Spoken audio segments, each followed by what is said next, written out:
Vamos falar sobre princípios fundamentais do direito penal, parte 8. Na aula passada, nós estávamos falando sobre os conflitos de normas do direito penal.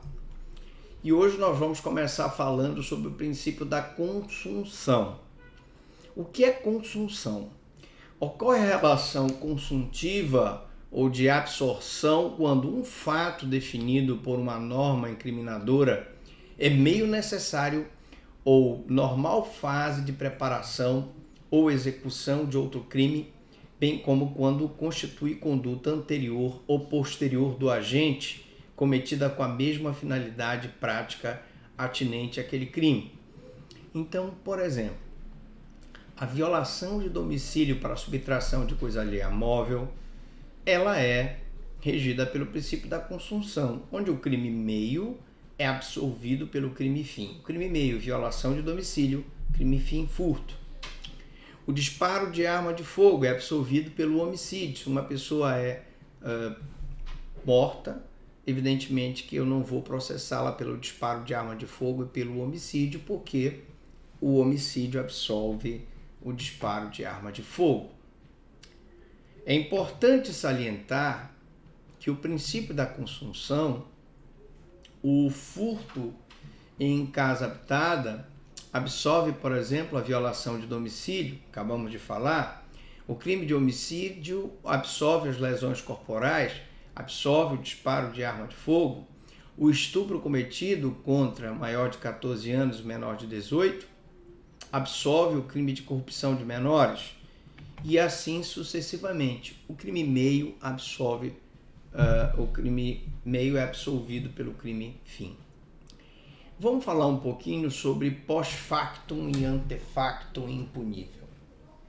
A venda posterior do produto obtido com a prática do crime contra o patrimônio poderia configurar o estelionato do artigo 171, parágrafo 2º, inciso 1. Contudo, este fica absolvido pelo crime contra o patrimônio, ou seja, o estelionato, por se tratar de mero exaurimento do crime. Então, é chamado pós-facto impunível, da mesma forma quando uma conduta menos grave antecede a uma mais grave, com o meio necessário ou norma de realização da conduta principal. E aí estaríamos diante de um antefacto impunível. Tanto eu tenho pós-facto punível, como por exemplo, na extorsão mediante sequestro, o recebimento do resgate apenas geraria um pós-facto impunível. Como eu também posso ter uma conduta menos grave que antecede a mais grave com o meio necessário, como por exemplo a violação do domicílio para o furto, como o disparo de arma de fogo para o feminicídio, por exemplo. Um indivíduo tem em seu poder instrumentos empregados usualmente para a prática do furto, como uma gazua, como um pé de cabra, e em seguida ele pratica o crime de furto. Se ele praticou o crime de furto, a contravenção penal de portar objetos usualmente para a prática de furto fica absorvido pelo crime de furto. Portanto, nesse caso, a contravenção é meio para a prática do crime de furto e por isso por ela é absolvida.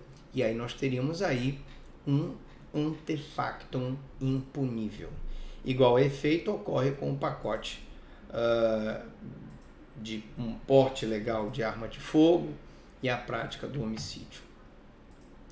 Princípio da alternatividade.